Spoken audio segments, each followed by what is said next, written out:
안녕하세요. 매월 캐나다 이민 현황과 주요 소식을 정리해드리는 둥지TV 먼슬리 뉴스입니다. 첫 번째 소식은 1월 이민 선발 현황입니다. 1월엔 익스프레스 엔트리 캐테고리 기반 선발은 이루어지지 않았습니다.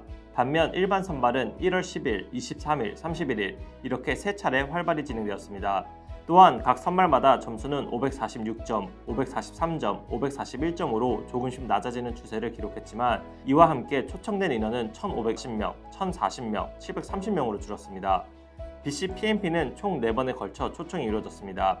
10일과 23일엔 일반 선발과 타겟 드로우가 함께 발표되었고 16일과 30일에는 타겟 드로우만 진행되었습니다. 차일드케어와 헬스케어는 4번 모두 발표되었고 점수는 60점으로 모두 동일했습니다. 초청 인원은 각각 최대 113명과 75명을 기록했습니다.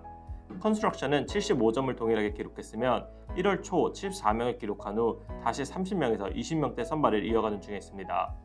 테크는 16일과 30일 발표되었는데 점수는 103점으로 지난달에 비해 크게 상승한 점수입니다. 선발 인원은 90명 안팎의 수준을 유지했습니다. 베테리어니 케어는 4번 모두 선발했고 5명 이하의 인원이 60점으로 초청장을 받았습니다.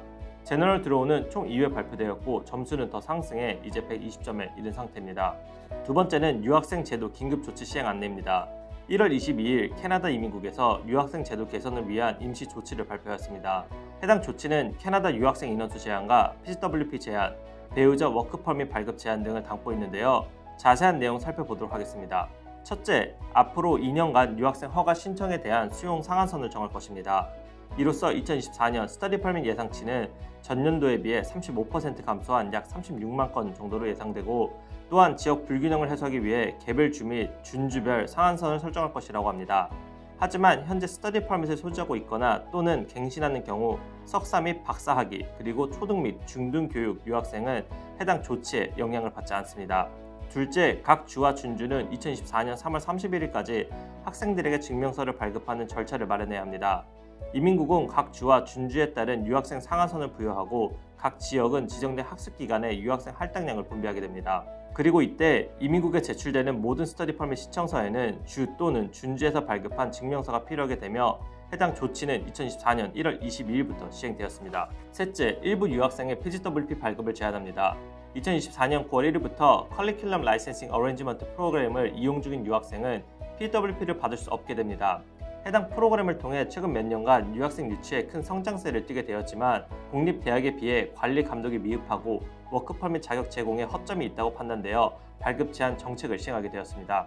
넷째, 석사 프로그램 졸업생은 3년 기한의 PGWP를 받게 됩니다. 현행 제도상 PGWP의 유효 기간은 학업 프로그램 기간에 따라 결정되며 몇몇 석사 졸업생은 캐나다에서 이민하기까지 현실적으로 어려움이 있었는데요.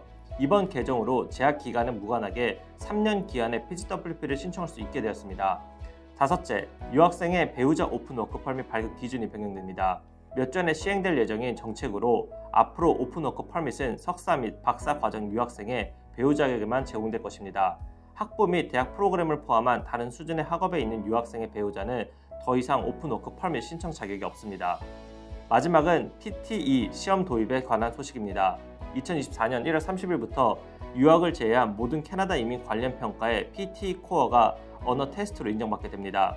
해당 사안은 작년 뉴스를 통해 전해드린 바가 있는데요. 기존엔 IELTS와 셀핍 2개의 영어 시험만 인정이 되었지만 이번엔 새롭게 PTE 코어가 추가되어 이제 캐나다 이민 영어 시험에 더 다양한 경로를 제공하게 되었습니다. 시험 시간은 2시간이며 말하기, 쓰기, 읽기, 듣기, 일상적인 영어 능력을 AI 기반으로 평가합니다. 테스트는 PTE 센터에서 진행되며 전 세계 400개 이상의 시험 센터가 있습니다. 현재 메트로 밴쿠버 지역엔 밴쿠버, 버나비, 서리, 그리고 빅토리아까지 총 4개의 시험 센터가 있습니다. 2024년 새해가 되면 유학생 조치의 갑작스러운 발표로 인해 적잖이 당하신 분들도 계신데요. 해당 조치는 석박사와 초중고 유학생과 무관한 정책으로 캐나다 유학 후 이민을 고려하는 분들과 보다 직접적인 관련성이 큰 조치로 볼 수가 있습니다. 이로써 캐나다 유학을 고려함에 있어서 보다 장기적인 계획을 치밀하게 준비하는 것이 더욱 필요해질 것이라고 예상됩니다. 주정부 허가서나 유학생 허가 할당수 등과 관련한 추가사항 더 발표되는 대로 여러분께 자세히 알려드리겠습니다. 지금까지 둥지TV 먼슬리 뉴스였습니다. 감사합니다.